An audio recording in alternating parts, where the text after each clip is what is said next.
Hai Sranang, mi mooi, sweetie kondre.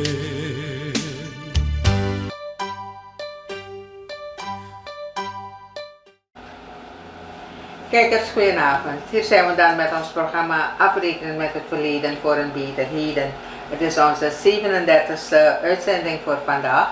En we leven al bijkans 2 weken in de maand januari, de nieuwe maand in het nieuwe jaar 2019. En ja, als u het mij vraagt, vele mensen samen met mij, we hebben een heel zwaar hoofd voor Suriname, maar dat mag het niet zijn. Je mag niet pessimistisch zijn, zegt men. Je moet altijd optimistisch zijn, maar wanneer je zo om je heen kijkt, dan vraag je af hoe verder. Ik heb daarom gemeend om de heer Guillermo Samson uit te nodigen naar de studio vandaag. Want als we zo kijken naar het economisch plaatje in Suriname, ja, dan weet ik niet waar je moet beginnen en waar je gaat eindigen. Maar in elk geval, hij is een kenner op dat vak, hij is een oude rot daarin en hij kan van alles hierover vertellen. Laten we hem welkom heten. Goedenavond. Goedenavond. Ja, meneer Samson, kijk, we hebben een heel troebel jaar gehad, 2018. En met de vele leningen, we hebben een sky high begrotingstekort. We hebben gezien dus dat nog steeds de begrotingsbehandeling nog niet kunnen plaatsvinden. Niet eens het voorwerk daarvan is gedaan. De algemene politieke beschouwing hebben ze nog niet eens kunnen doen. Ze zeggen dus dat ze de komende week gaan aanvangen. Maar intussen gaat het leven verder, ook voor de Surinaamse mens. En die hebben het heel erg moeilijk. Als ik u vraag hoe u aankijkt tegen de vele hoge rekeningen die we hebben hier in dit land. Wat is het economisch perspectief voor ons land? Ik vraag me af of ik direct antwoord moet geven, maar als ik antwoord daarop moet geven, dan wil ik het symbolisch doen. 2018 is geëindigd met water en is begonnen met vuur. Ja. 11 doden in het water en met vuur. Geen goed teken. Geen goed teken, maar goed, ik ben niet bijgelovig. Ja. Mensen kennen me ook bij denken, mijn filosofisch denken daarover. Maar goed, we moeten het natuurlijk zien. Maar nu al ziet het bijzonder somber uit. En dan ga ik namelijk vanuit. Gaan we uit van wat je daar net noemde, die begroting, dan zien we dat we nog nooit zo'n groot begrotingstekort hebben gehad. En dan is het de grote vraag, we hebben geen productie, hoe ga je het financieren? En dan komt het hierop neer, we gaan weer moeten lenen. Rekening houdende met al die leningen die tot nu toe al zijn geweest. Men praat al over een 20 miljard en kan uitlopen tot een 28 miljard. Rekening mee houdende dat wat wij aan rente gaan moeten betalen en aan aflossingen gaan moeten plegen voor het komend jaar al 1,5 miljard is. En de calculaties die verder gemaakt zijn dat rond 2026, als we al die leningen bij elkaar nemen, waarbij wij nog niet eens weten hoeveel lijken in de kas zijn, die waarschijnlijk bij een andere regering naar buiten zouden komen vallen, uit die kas zouden komen vallen, dan komen we al op 750 miljoen US dollar alleen aan aflossingen in 2026. Nou, dat wil zeggen, het ziet er niet goed uit. Het is niet nu het geval, het is eigenlijk al heel gauw begonnen na 2010, nadat deze regering eigenlijk aan de macht kwam. 2012 begonnen ze met hun uitgavenbeleid. Er is zoveel over gewaarschuwd. Men heeft het niet serieus genomen. Natuurlijk dan met alle consequenties van dien dat het zijn weerslag heeft gehad op de economie, op de mens in Suriname, en op het onderwijs, volksgezondheid, veiligheid, kortweg in alle sectoren. Een begroting die verder is opgesteld, waarvan wat mij ter oren is gekomen eigenlijk een beetje loszand is. Een pietje play als je het wil noemen, zoals het vaker is gebeurd. Maar ook een begroting die is opgesteld omdat die minister van Financiën er stellig van overtuigd was dat ze olie zouden vinden zoals dat in Guyana is gebeurd.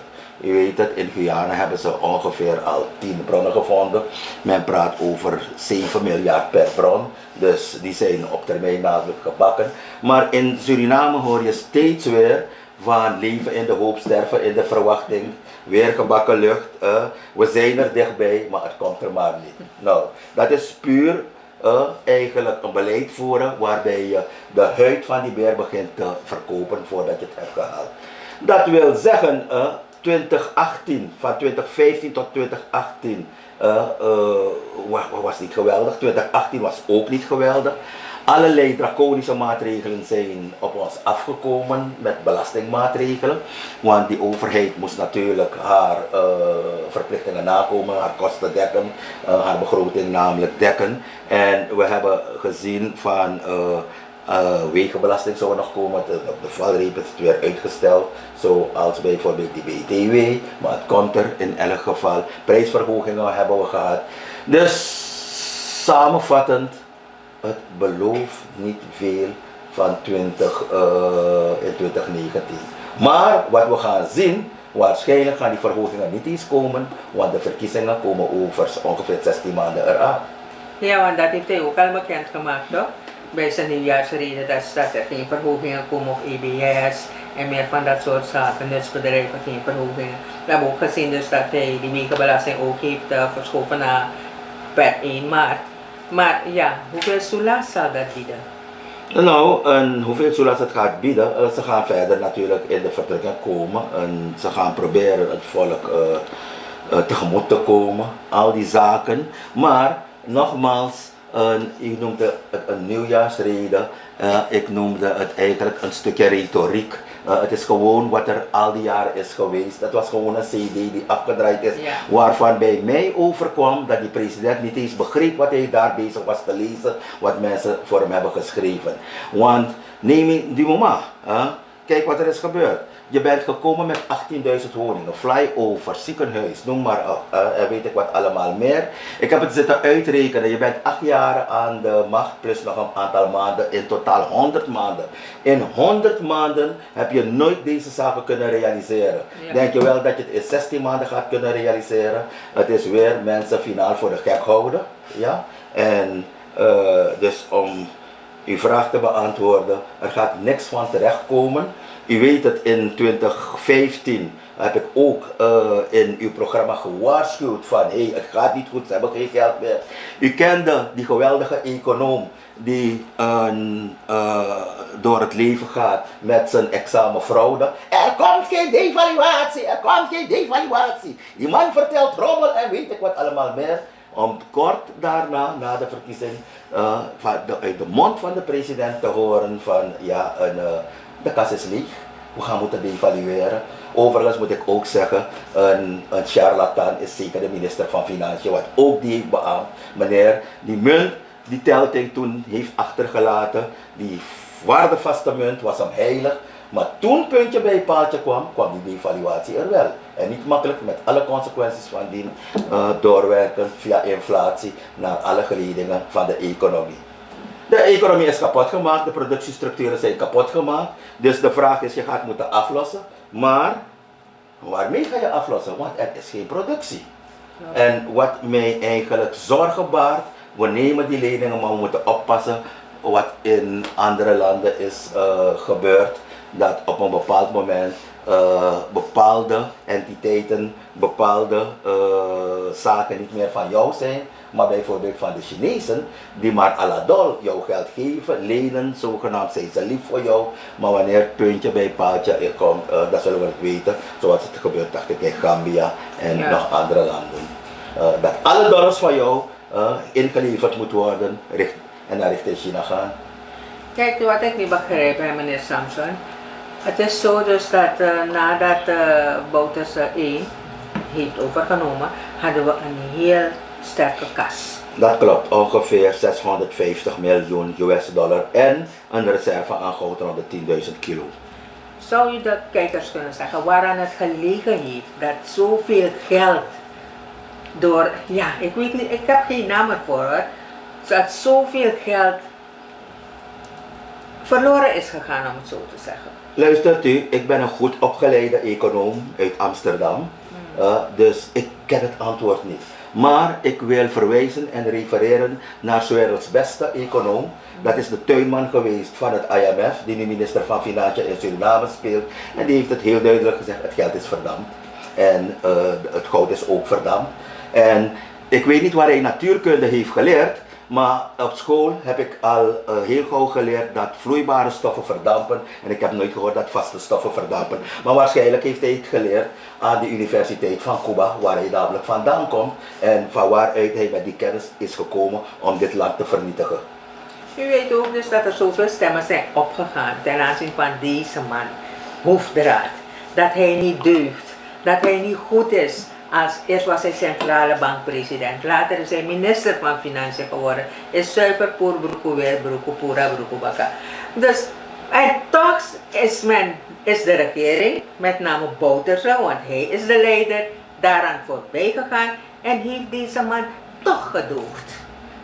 Schuilt er een addertje onder het gras, denkt u? Hij is de enige minister die alle andere ministers heeft overleefd. Nou, de man leent, maar vergeet ook niet, als hij geleend heeft, moet hij het natuurlijk ergens naartoe brengen. Ik heb het vaker ook gezegd, Suriname wordt niet geleid door een raad van ministers, nog minder door een parlement. Er zijn maar 2 mensen in dit land die het voor het zeggen hebben. Ja, dat is op de eerste plaats meneer Hoefdraad, die gaat lenen en die brengt het namelijk voor Bouterse. Ik weet niet in hoeverre hij zijn deel namelijk krijgt. Wij weten wel dat hij ooit is geweest de best betaalde monetaire autoriteit van de wereld. Beter betaald dan Greenspan van New York, van de Fed. Ja. Dus in dat kader moet je het zien.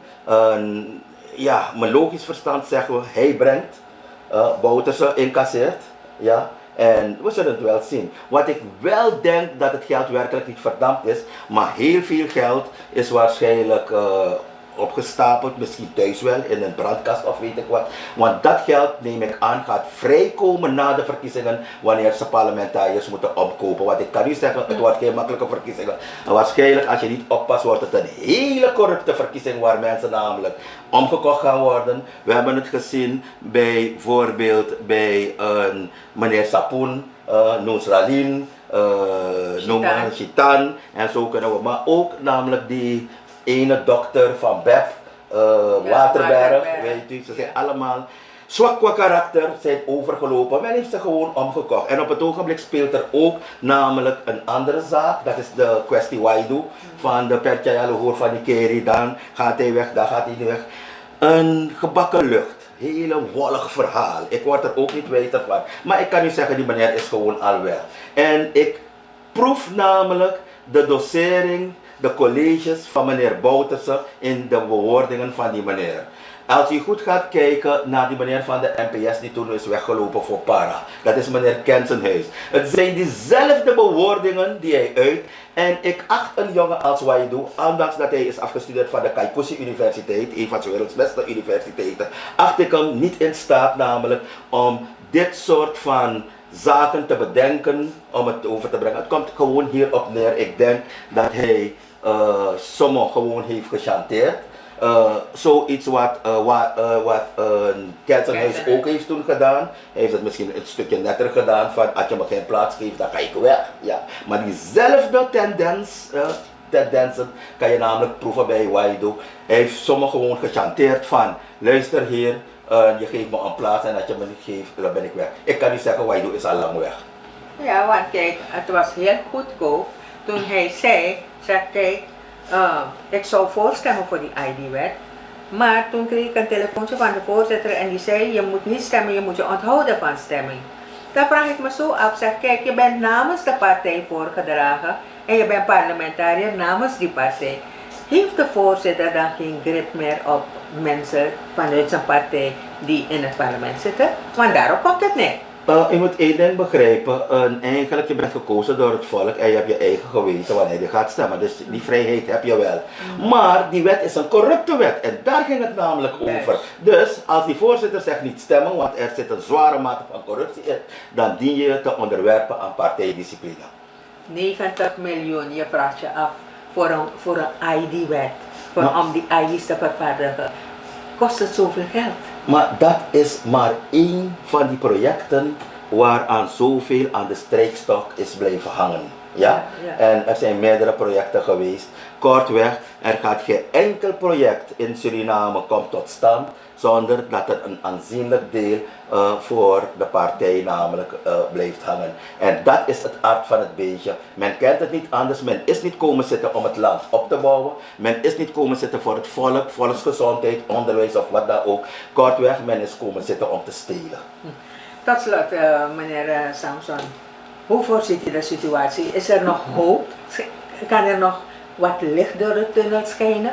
Ik maak mij grote zorgen, want die eenheid is er niet in de oppositie. Ja? En dat zal zijn weerslag waarschijnlijk hebben. Iedereen komt met zijn eigen verhalen. Ik word er ook niet wijzer uit. Bijna lijkt het alsof die oppositie die een eenheid zou moeten vormen. En vijanden van elkaar zijn.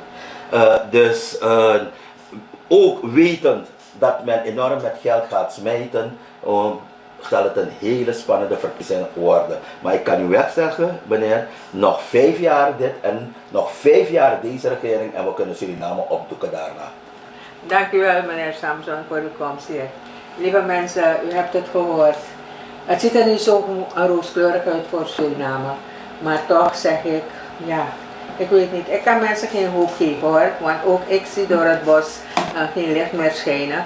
Dus het kan misschien aan mij liggen, maar Suriname staat er niet zo goed voor. Maar laten we hopen op betere tijden. Ik dank u voor uw aandacht en tot de volgende keer. Goedenavond mensen. Hai strana